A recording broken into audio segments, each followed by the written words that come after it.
eo amin'ny sehatry ny toekarena kosa indray entina anapina amin'ny fampiroboroboana ny fampiasam-bola eto Madagasikara na ny projet d'appui à la promotion des investissements antsoina hoe PAPI dia vola mitetina 7,4 tapitrisa ariary no nomen'ny Banky Afrikana ho amin'ny fampandrosoana ho an'ny fanjakana malagasy.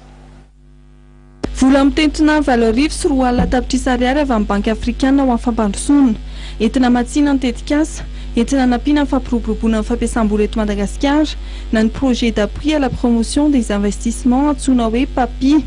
Sehatra savidzivitsy no tena voakasiky ity fiara-miasa ity dia ny sehatry ny fambolena, sehatry ny fanodinana lamba ary ireo orinasa misana ny TIC. Zava-dehibe izy ity dia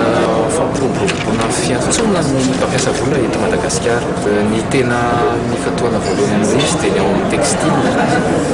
izay efa fazantsika fa tazera taminy fahaizantsika malagasy ny textile fa hoe any no fantatra fa isy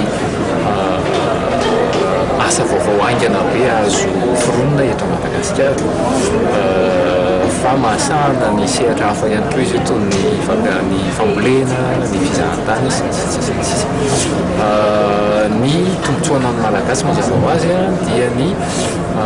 rehefa tonga ny fampiasa vola dia misy ny asa hoe ny fanomezana asa ho an'ny malagasy zany tombotsoa voalohany tadavina izy mazava ho azy moa rehefa misy ny asa dia mihodina ho azy ny toe-karena na ny eto an-drenivohitra zany na ny any lavitra be any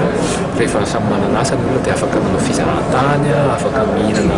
misy kokoa no hoan'ny androany. Notanterahana androany tetsy amin'ny karotana ny lanonana fampahafantarana ity tetikasa ity entina anapina amin'ny fampiroboroboana ny fampiasam-bola eto Madagasikara na ny projet d'appui à la promotion des investissements.